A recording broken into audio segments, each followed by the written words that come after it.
Hey guys, welcome to Neo English with Pam.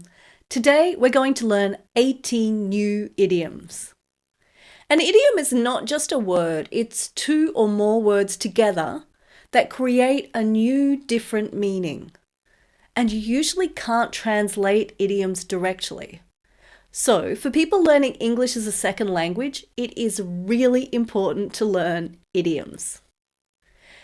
Today, I'm going to give you explanations and examples for 18 new idioms, all to describe people. Now, these are all really natural idioms that native speakers use all the time when we describe people. And by the end of today's video, I hope you will have these 18 new idioms locked in your brains. Now, if you're interested, keep watching right to the end. But before you start, please hit the like button and the subscribe button if you like my content. Okay, number 1, a tough cookie. A tough cookie means a strong person, a person who can manage hard situations well. For example, imagine someone tries to scare you, but you don't cry, you don't get scared. People will say, "You are one tough cookie." You want a tough cookie, huh? Number 2, a go-getter. A go-getter means an ambitious person, someone who wants to go and get new jobs, new opportunities. We often use it to talk about people that we admire. Yeah, no, she's a real go-getter. By the way, I've arranged these idioms from positive to neutral to negative. So you should know that the first 5 idioms, including the 2 I already taught you, are all positive ways to describe people. Then I'll teach you 8 idioms that are not positive or negative. And finally, the last 5 idioms are quite negative idioms to describe people. Okay, number 3, a breath of fresh air. Fresh air is good, right? Fresh air is new air. So a breath of fresh air means a person who is different in a really good way.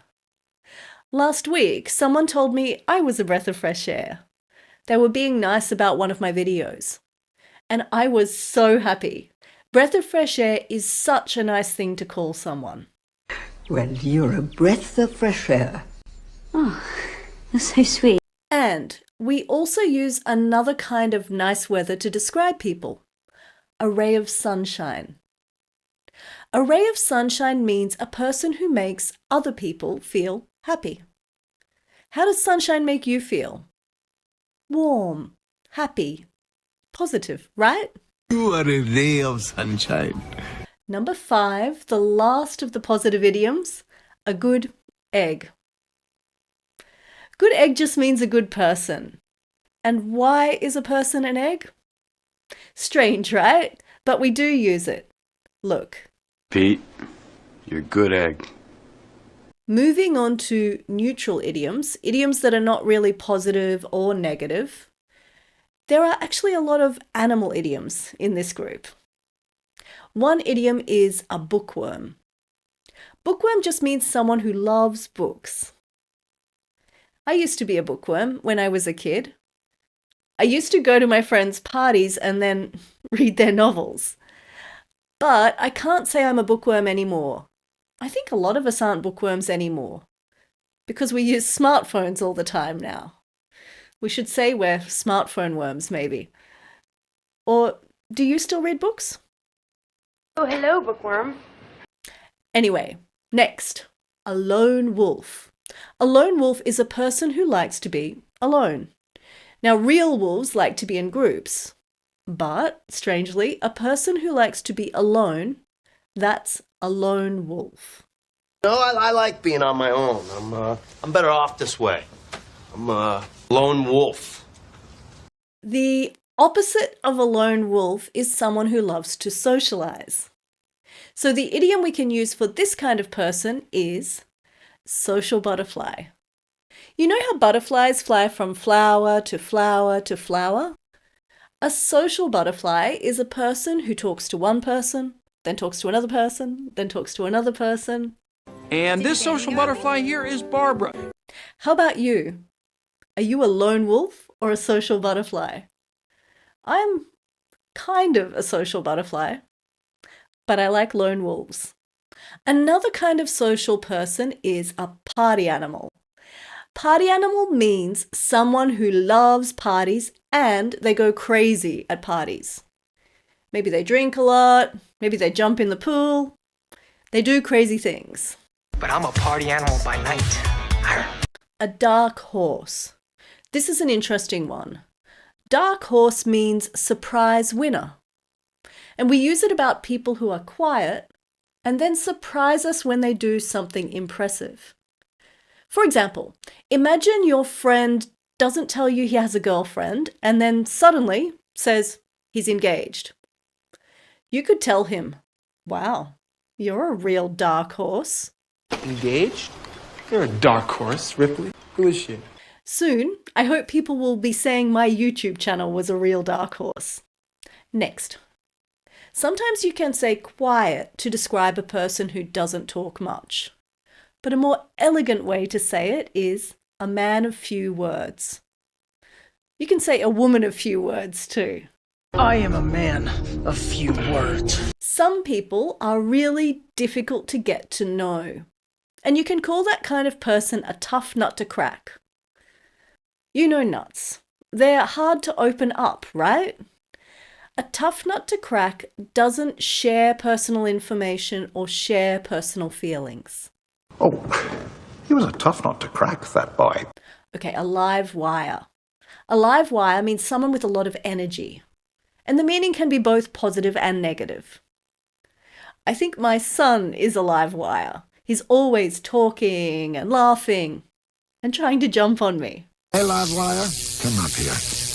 Okay, now let's move on to negative idioms.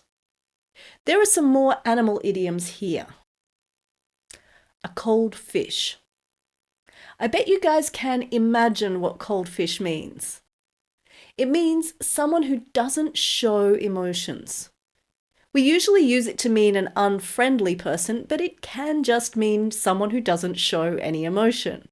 For example, many years ago, I went to see the movie Titanic with my boyfriend, and I didn't cry. Please don't hate me, but I just didn't love that movie. So my boyfriend said I was a cold fish. He is a cold fish. Another fish idiom is this one. A big fish in a small pond. A big fish in a small pond means a person who is important but only in a small group. And we use this in a negative way. For example, imagine you were at high school with a guy called Alex. Alex is popular. Alex is good at sport. Everyone loves Alex. But then Alex leaves school and goes to university. And at university, no one cares about Alex. We can say, at high school, Alex was a big fish in a small pond. You were a big fish in a small pond, but this here is the ocean. Moving on, the next one is know-it-all. Know-it-all means someone who knows everything. This sounds good, right? But it actually means someone who shows off about their knowledge. You know the kind of person? They're always correcting people, teaching people, and they never believe that they are wrong. Maybe he doesn't like know-it-alls. Another annoying kind of person is a wet blanket. It means someone who kills fun. I mean, if you use a wet blanket on a fire, the fire dies, right? Well, imagine a person who makes fun die. That's a wet blanket. And we usually say it to people who are being too careful. Don't be such a wet blanket. They sound a little risky. Oh, Marge, you are such a wet blanket. A bull in a china shop. China shops sell ceramics which are easily broken. But bulls are animals, so they're careless. It means the bull might break all the ceramics in the china shop. Bull in a china shop means a careless person who causes lots of problems. They don't intend to cause problems. They just crash, crash, crash without thinking. My husband's a bull in the china shop. He's a, like a man's man. Okay, that's it from me for today. Thank you so much for watching this whole video up to the end. if you haven't subscribed to this channel yet, please hit the red subscribe button. And if you'd like to study English with me, comment below or find me on Facebook, Insta, TikTok, or Twitter. X.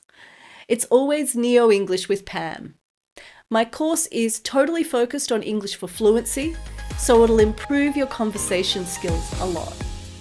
Thank you so much for watching, and I hope to see you at my next lesson too.